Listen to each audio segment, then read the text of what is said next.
विधानसभा निवडणुकीत महाविकास आघाडीकडून अपेक्षित सहकार्य न मिळाल्यामुळे पनवेलमधील शेतकरी कामगार पक्षाचे ज्येष्ठ नेते जयंत म्हात्रे आणि त्यांचे पुत्र प्रीतम म्हात्रे यांनी महाविकास आघाडीसहित शेका पक्षातून बाहेर पडण्याचा निर्णय घेतलाय। या संदर्भात जयंत म्हात्रे यांनी सोमवार दिनांक 5 मे रोजी पत्रकार परिषद घेऊन आपण समर्थकांसह हाती कमळ घेतल्याचं जाहीर केलं। काही दिवसांपूर्वी शेकाप सरचिटणीस माजी आमदार जयंत पाटील यांचे बंधू आणि रायगड जिल्हा परिषदेचे माजी अध्यक्ष आस्वाद पाटील, माजी बांधकाम सभापती चित्रा पाटील यांच्यासहित असंख्य कार्यकर्ते यांनी शेकापला सोडचिठ्ठी देत भाजपामध्ये प्रवेश केला होता। त्या घटनेला महिना उलटत नाही तोच शेकापला दुसरा धक्का पनवेलमधून मिळाला आहे। म्हात्रे पितापुत्रासह कार्यकर्त्यांचा पक्षप्रवेशाचा कार्यक्रम अत्यंत जंगी होणार असून जयंत म्हात्रे आणि असंख्य समर्थक पनवेलमधील गव्हाणमध्ये 7 मे रोजी भाजपात पक्षप्रवेश करणार आहेत। स्वर्गीय जनार्दन भगत साहेबांच्या पुण्यतिथी सोहळ्यामध्ये पक्षप्रवेश संपन्न होणार असून यावेळी मोठे शक्तीप्रदर्शन होणार असल्याचं सांगण्यात येत आहे। यामुळे शेकापला पुन्हा एकदा खिंडार पडलंय। पनवेल उरण परिसरात जयंत म्हात्रे यांची मोठी ताकद असल्याने रायगड जिल्ह्यात भाजपाची ताकद आता द्विगुणित झाली आहे। कार्यकर्त्यांनी एक मुखानी प्रत्येक गोष्टीला उत्तर देत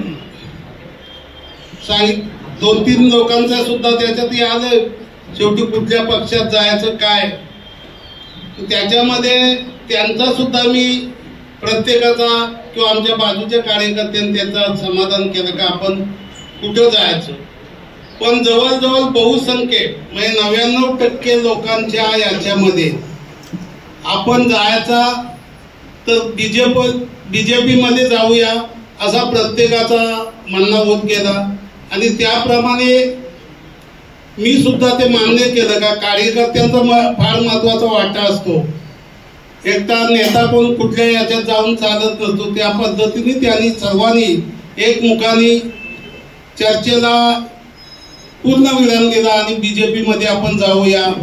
जयंत म्हात्रे यांना मानणारी मंडळी जी आहेत त्या मंडळींनी मला आजच्या दिवशी बीजेपी मध्ये जाण्याचा सल्ला बोलला तरी चालेल, शेवटी तो सल्ला सुद्धा असू शकते, त्यांचा विचार सुद्धा महत्वाचा असतो। परंतु मी बीजेपी मध्ये जाण्याचा एक आपल्याला सांगतो। गेल्या 29 तारखेला मी एक बैठक घेतली होती आमची पार्टीची 3 तालुक्याच्या। त्या तालुक्यामध्ये सर्व कार्यकर्त्यांना मी सांगितल्यानंतर का आजपासून मी महाविकास आघाडीतून बाहेर पडतो, त्यामध्ये त्या कार्यकर्त्यांनी मला तसं काय एकदम नाही, प्रत्येकाची भावनिकी असतो, मला 2 तास माझ्याशी चर्चा केली, सर्व काही होत गेलं। पण ही मीटिंग संपल्यानंतर मला रामशेट्टी फोन केला, अरे जयंत तू महाविकास आघाडीतून बाहेर पडलास, मग यायचा आला तर आपल्या बीजेपी मध्ये या। मी सांगितलं रामशेट्टी मला कार्यकर्त्यांची चर्चा करावी लागेल का माझा तो एकट्याचा निर्णय असू शकत नाही आणि त्याप्रमाणे मी चर्चा केली कार्यकर्त्यांशी आणि आज तो दुपारी 1 वाजता त्याच्यावर पडदा पडला आणि आजपासून मी बीजेपी मध्ये जातो असं आपल्या सर्वांसमोर जाहीर करतो। माझे सर्व कार्यकर्ते बीजेपीच्या सोबत आहेत।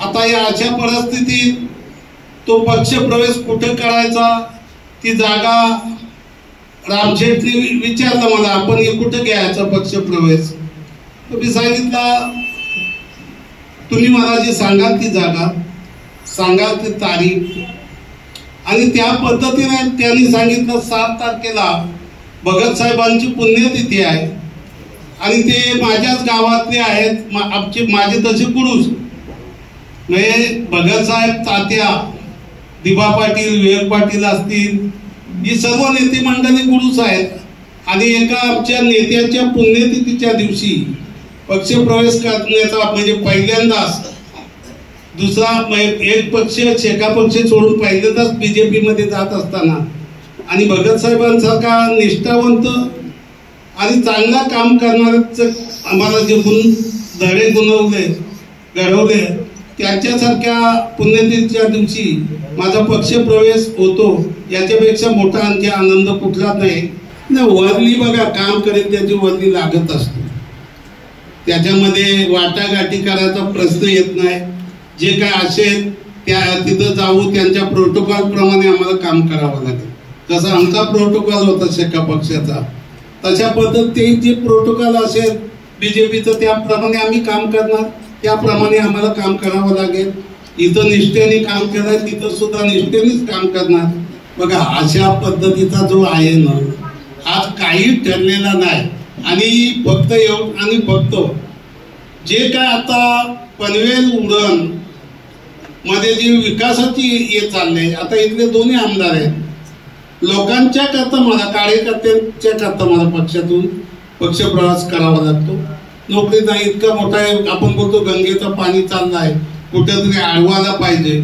इतकी मोठी एअरपोर्ट येते, तरुण कंपनी, आता तुमच्या पत्रकारांचा सुद्धा तिथं भरपूर वर्णी लागेल का, तिथं अनेक ऍडव्हर्टाईज असतात, तिथं तुम्हाला जावं लागेल.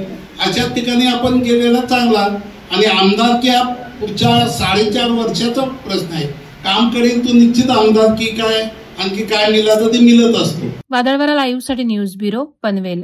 नवी मुंबई व रायगड जिल्ह्यातील ताज्या बातम्या आणि घडामोडींसाठी सबस्क्राईब करा वादळवारा लाईव्ह चॅनल आणि दाबा बेल आयकॉन.